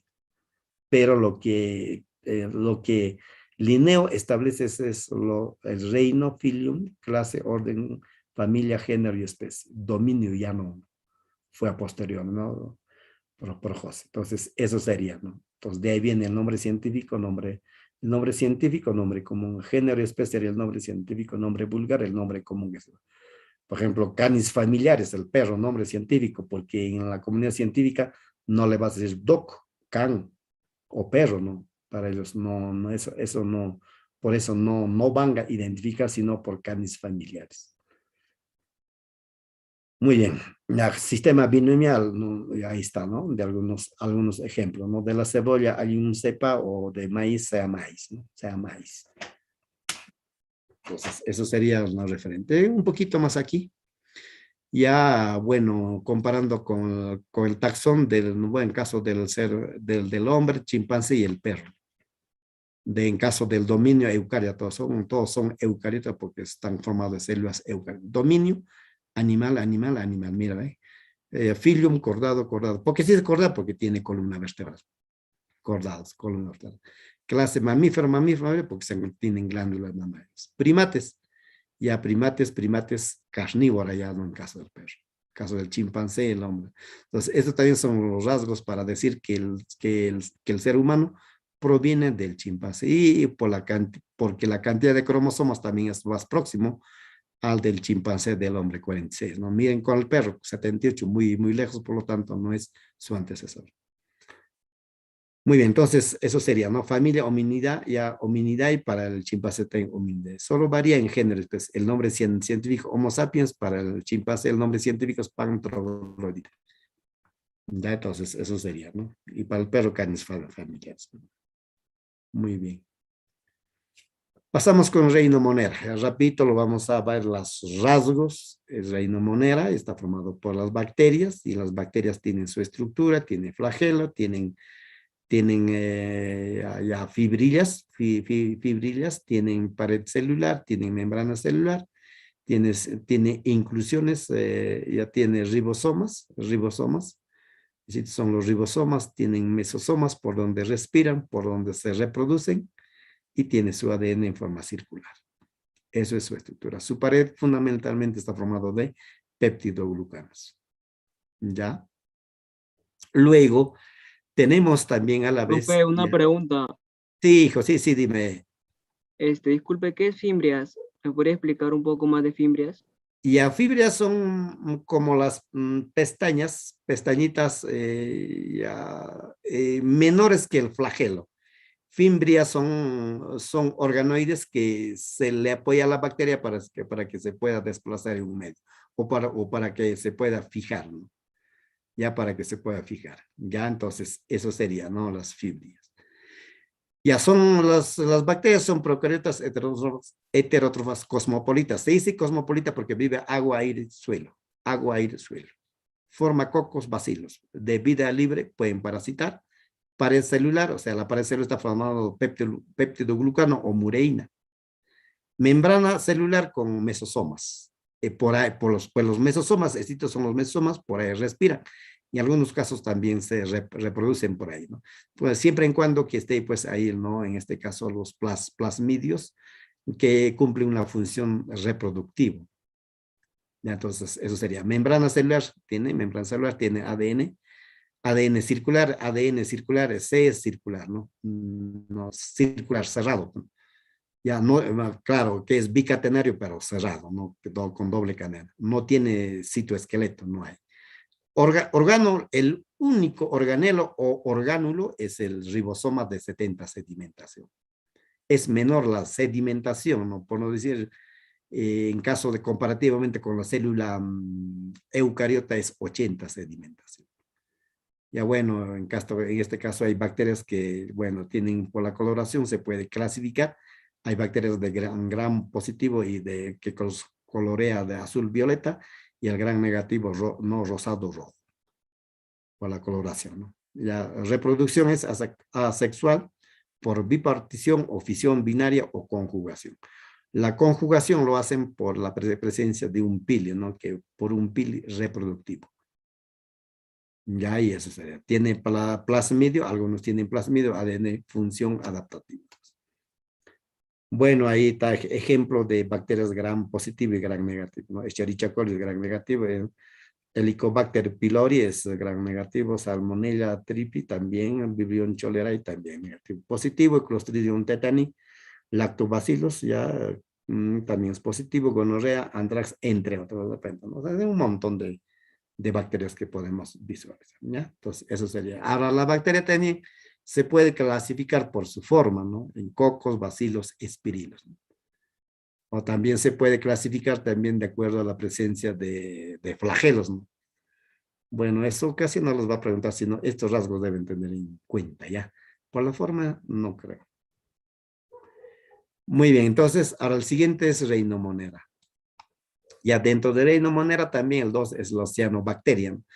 O cianobacteria o las algas verde azuladas o cianofitas.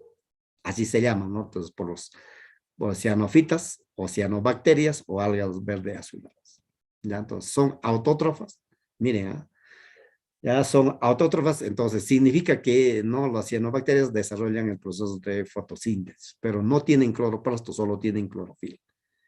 Posee pigmento fotosintético en el citoplasma, en laminillas fotosintéticas. ¿Dónde habitan? Habitan en agua dulce, salada, superficies no profundas, pero siempre que sea húmedo. Reproducción, ya por fisión binaria, fragmentación o por esporas. Ya similares a las bacterias gram negativos. Ya tiene ese comportamiento. Tiene ADN descubierto. Cuando digo descubierto, no tiene ADN asociado a proteínas, es solo ADN. Y a la vez cuya función es, no fijan, las cianobacterias utilizan bastante el nitrógeno, o sea, del aire, ¿no? Porque sabemos que la composición del aire es primero nitrógeno, luego oxígeno y otros gases, ¿no? 78% es nitrógeno, entonces ese nitrógeno tiene que captar. ¿Para qué? Para formar sales y luego de esa manera incorporar sales nitrogenadas al suelo y luego más tarde las plantas puedan utilizar. Entonces, es la función de las cianobacterias como desarrollo. Reino Archaea. Reino Archaea a los arqueobacterias. También es fundamental recordar esta partecita, los son procariotas, ya son procariotas extremófilas porque viven en medio ácido, salino y alta temperatura. Pared celular tiene pseudopeptidoglucano. Eso no hay que olvidar, pseudopeptidoglucano. Membrana con esterol de glicerol. Su membrana celular. Ácido graso ausente. No hay ácido graso. ¿No? Entonces, eso es la gran diferencia del arqueobacteria. Con isopreno, terpeno. O sea, en vez de ácido graso hay isopreno en la membrana celular. Entonces, ahí tenemos a los tres grupitos, metanógenas, halófilas, termoacidófilas. Las metanógenas producen metano, así por sí solo. Ya son anaerobias estrictas, no quimiolifótrofos, ya donde viven en pantano tracto intestinal de muchos animales. Ya, por ejemplo, en la vaca, ¿no? La vaca, cuando suelta sus gases, si usted pone fósforo, prende, ¿no? La ignición para una combustión completa. Entonces, podría arder, ¿no? ¿Por qué? Porque hay metano, ¿no? Es combustible. Produce metano a partir de ¿qué? A partir de hidrógeno y dióxido de carbono. ¿Ya? Entonces, los halófilas, ya bueno, viven en un medio salino, ¿no? Altas concentraciones de sal. Y ya bueno, Halobacterium salinarium es un ejemplo. Termoacidófilos, bueno, son las bacterias que viven más o menos a una temperatura de 80 a 105 grados. Bueno, podrían vivir en volcanes, ya en los manantiales, aguas calientes. Podría haber en la piscina, en un baño de los incas, claro, puede haber. Entonces, sulfuro como receptores de hidrógeno. Habitan en ambientes ácidos, pH 2. Eso es la característica de las bacterias, ¿no? Entonces, eso sería referente a los arqueobacterias. Pasamos al protista. Vamos a acelerar. ¿Cuánto nos falta? Ya, todavía 5 minutos más de clase ya para desarrollar ejercicio. Muy bien, entonces pasamos al reino protista. Hasta fungi vamos a llevar, ¿ya? Vamos a llegar, hasta ahí tenemos que llegar. Ya unicelulares, son, ya reino protista, todos forman seres unicelulares, desde luego eucariotas, ¿no? Eucariotas, ya tienen núcleo celular, ¿no? Solamente el reino monera está constituido de células procariotas. Los demás, los 4 reinos, están formados de células ya eucariotas. Entonces, el reino protista, de hecho, ¿no? No, a nivel celular lo constituyen las células eucariotas, núcleo celular. Bueno, habitan en suelo, aguas, no, muchos pueden ocasionar parásitos. Reproducción es asexual, por fisión binaria, esporulación, gemación. Conjugación en los ciliados, que puede desarrollarse, ¿no? En los ciliados, fundamentalmente en el paramecium. Entonces, esta es la clasificación en 4 grupitos: sarcodinos o rizópodos, B, ciliados o infusorios, C, flagelados o mastigósporas, de esporozoos o esporozoarios. Entonces, aquí están las características precisas y exactas. Los sarcodinos, hábitat, vida libre o pueden parasitar. Locomoción, pseudópodos. Esto es un pseudópodo que están viendo acá. ¿Qué cosa es esto? Esto es ameba proteus. Ya no sé por qué no se mueve, se ha estancado. Ahí está. Ahí está, ¿no? Esos son movimientos amiboideos, ¿no? Pues así captan su organismo, ¿no?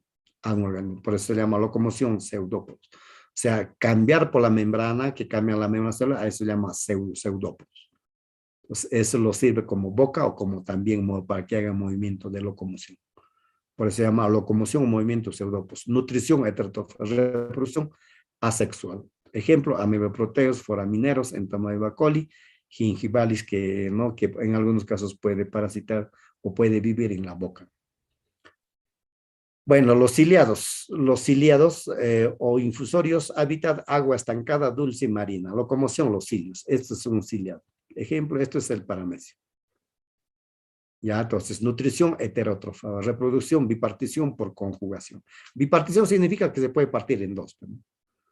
Por conjugación a través de cilios. Estos son los cilios. En caso de las fimbrillas, le llamamos cilios, ya. Es cuando se separan, ¿no, profesor? Perdón, se separan en dos, pues es la reproducción por bipartición, es reproducción asexual, bipartición. Conjugación también es asexual. Ya, entonces ahí está, por ejemplo, Paramecium, Vorticella, ya Balantridium coli, que en algunos casos podría generarnos a nivel, bueno, como la disentería, ¿no? A nivel del sistema digestivo. en caso de la obra, ¿no? Cuando sí nos parasitan. Bueno, flagelados tenemos o los mastigóporas, hábitat, agua dulce, salada, parásitos, ¿no? Algunos parásitos. Locomoción, flagelos, eso es la giardia lambia, así se llama, giardia lambia.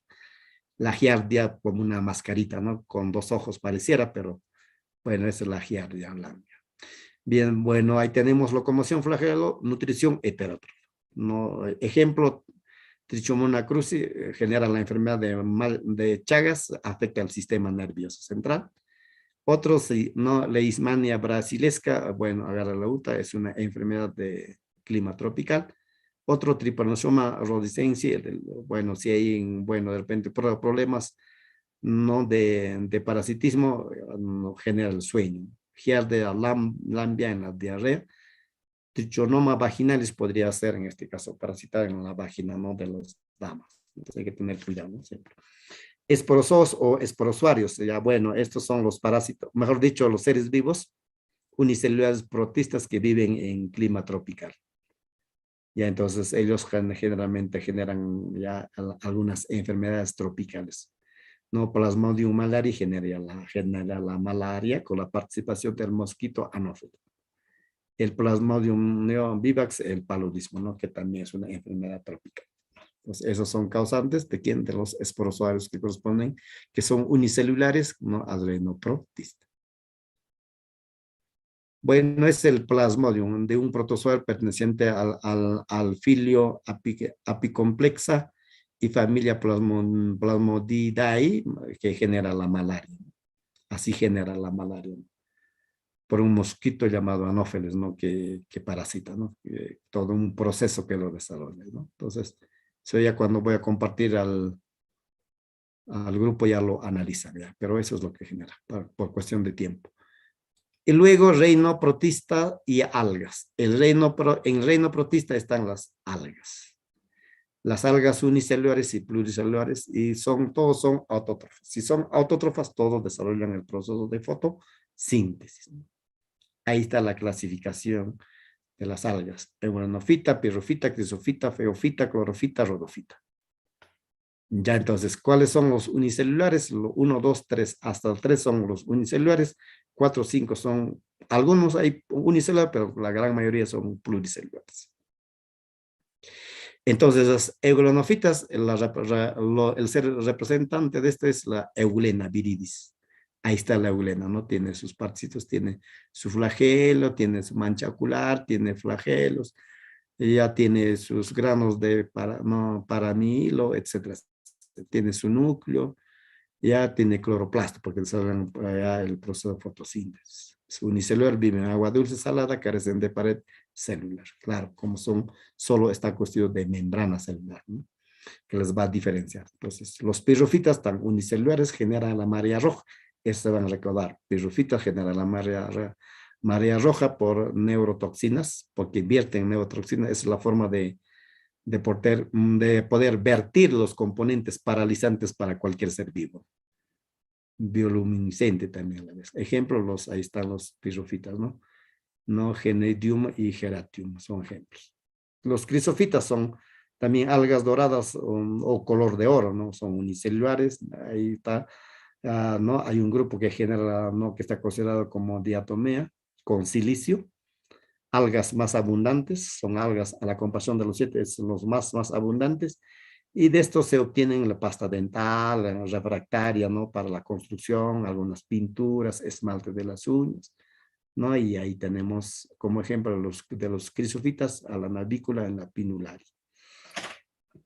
Luego tenemos a los feofitas o algas pardas, ¿no? Y también son pluricelulares fijos y más largos. Estos ya son fijos, ¿no? Fijos. Algunos de estos euglenofitas, pirrofitas, algunos forman el plancton, ¿no? Algunos de ellos, pero en caso de estos, de los feofitas, son fijos ya, ¿no? Son largos, más o menos de 50 metros de largo, ¿no?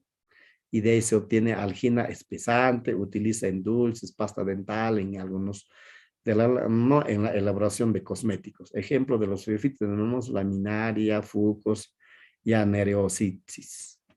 Clorofitas, los clorofitas, algas verdes, son los antecesores del reino Plantae, o sea, de las algas del agua, salen, ¿no? En las algas clorofitas hacia la tierra y probablemente hayan formado las plantas, ¿no? Son pluricelulares, almacena almidón, ya almacena almidón, donde en el pirinoide pared no tiene pared no celulósica, con presencias de celulosa. Entonces, ejemplo, ahí tenemos a la chalamidonoma, a la prirogira, ulva faliata. Y por último, los rodofitas, algas rojas, son pluricelulares, se encuentran a mayor profundidad. Ya. Y luego, bueno, el colorcito es por la presencia de ficoeritrina, los rodofitas, pigmento, que están viendo aquí típico, se obtiene el agar-agar, ¿no? El agar, ¿no? Como espesante. También el carrogenian o la carrogenina, ¿no? No es estabilizante y espesante que lo utilizan, ¿no? En la elaboración de la leche. Bueno, tenemos como representante de los rodofitas a la alga nori, Gilidium y Girardina, los llamados ríos del mar. Y por último, para finalizar, el reino fungi. Ya hasta ahí vamos a llegar, ya hasta el reino fungi. En el reino fungi son más cercanos al reino animal. Ya son los más cercanitos al reino animal. Eucariotas heterótrofos. Heterótrofos. No desarrollan el proceso de fotosíntesis. Heterótrofos. Pared celular con quitina. Ya desarrollan la simbiosis, relación con otros seres. Ya, en este caso puede ser plantas o animal. Son saprófitas. ¿Por qué? Porque se alimentan de materia orgánica muerta. Se alimentan, o sea, de esa manera obtienen el ATP. Ya, y algunos son parásitos, ya para parásitos absortivos. Es porque absorbe todo el componente, absortivos. Reproducción por esporas, asexual y sexual. Ya, entonces, ahí está la clasificación. Se clasifica primero en dos grupos. Los mixomicetos y los eumicetos. Y los eumicetos todavía se subclasifican en 4. Los mixomicetos son hongos inferiores. Solo viven en lugares húmedos y se reproducen por esporas. Pilisarium polycephalum es un ejemplo de mixomiceto y ahí están viendo ya en su representación ya, al mixomiceto. Otros le denominan hongos mucilaginosos. ¿Ya? ¿Por qué? Porque pareciera que solamente hay mezcla de arcilla, ¿no? Y agua, ¿no? Análogo a ello, pero está considerado como hongos sumamente inferiores. Mientras que los eumicetos son hongos superiores. Pero de estos hongos superiores todavía hay más superior. ¿Cuál es el más superior? El basidiomiceto. ¿Por qué? Porque ya es un hongo más diferenciado y es visible, ¿no? Lo que estoy apuntando. Eso es. Entonces, hay hongos dentro de los eumicetos, hay hongos inferiores, ¿no? Como son los ficomicetos. Los ficomicetos son los mohos que están viendo. Los mohos, el Rhizopus nigriscan, o mohos del pan, ¿no? Del pan negro. Es un moho. Entonces, esto significa que este pan ya está entrando en descomposición, en desintegración. ¿Por qué? Porque los hongos y las bacterias son algunos de las bacterias como los hongos son netamente desintegradores. Desintegran la materia orgánica. Gracias a los hongos y a las bacterias, las materias no orgánicas se puede desintegrar. Entonces, eso es, ¿no? La razón. Entonces, ahí están viendo los modos, ¿ya? Rhizopus nigriscan. Los ascomicetos son la levadura, ¿no? Ahí están viendo. Ustedes conocen la levadura, ¿no? De pan. Ya fundamentalmente son unicelulares. Y esa levadura, ya en caso de la cerveza también, se llama Saccharomyces cerevisiae, levadura, ¿no? De cerveza. ¿Ve? Entonces, hay otro ascomiceto, ya cocaína tricoloma, que desintegra la madera. Madera, ¿no? Maderaides, ¿no? Dice la madera. El otro es Aspergillus niger, ya bueno, en este caso sirve para utilizar ya producir el ácido cítrico. Ya entonces, eso sería ya referente a los ascombiscetos. Entonces, el mundo de la levadura, cómo va a ir, ¿no? De hermosa levadura. Y lo más conocidos, el hongo superior, son los que sabemos que tienen, en este caso, hongos, son hongos verdaderos, están construidos de hifas tabicadas. Hifas y micelios, se puede decir. Ya, hifas son unidades estructurales, conjuntos de hifas forman micelio, ¿no? Es un dato. Entre ellos tenemos agaricus campestres que consumimos en champiñón, son hongos llamados champiñón comestible, pero el nombre científico es Agaricus campestris, champiñón. Entonces, ¿qué cosa significa eso? Hay hongos tóxicos, hay hongos comestibles. ¿Por qué? Porque elaboran proteínas sumamente, de repente, que harían daño a cualquier ser vivo. Pero en este caso estamos viendo que el Agaricus campestris es consumible. Amarita muscaria es, ¿no? Que es el hongo más venenoso. Es el hongo más venenoso. Es un pedacito, chavales, ni hablar. Bueno, los deuteromicetos son hongos imperfectos sexualmente. No se ha identificado reproducción, no la reproducción sexual, solo no hay la reproducción asexual por conidias.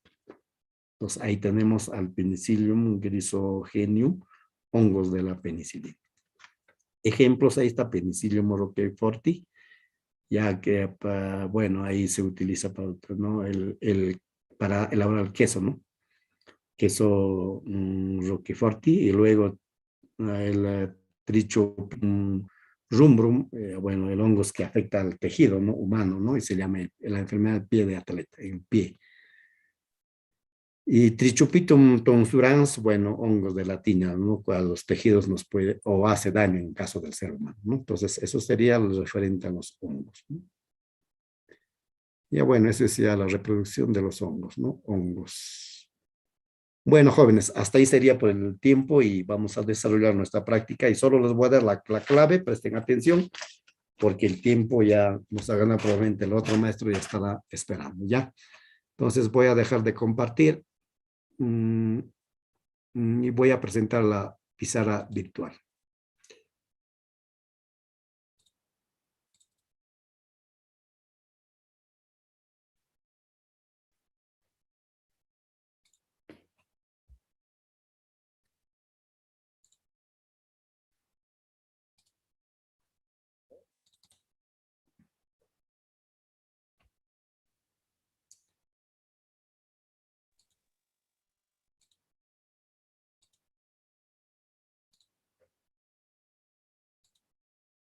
Ya, jóvenes, entonces ahí les vamos a, ya en solamente las claves les voy a dar de las 7. Ya y probablemente ustedes ya han, leído y algunos hayan desarrollado y en base a eso vamos a trabajar. Ya. Semana 7, pregunta 1, alternativa E. Pregunta 2, la alternativa B.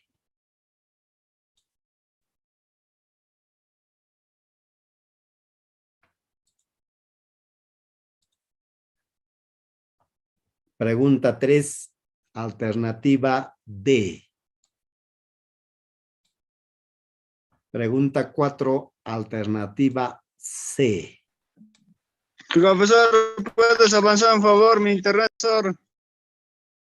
Profe.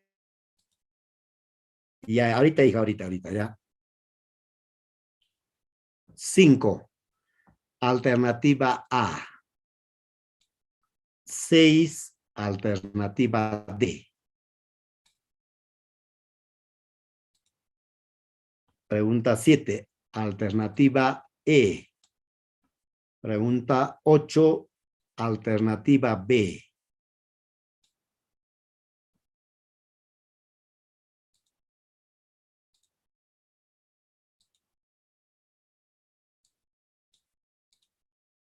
Y pregunta 9, alternativa A.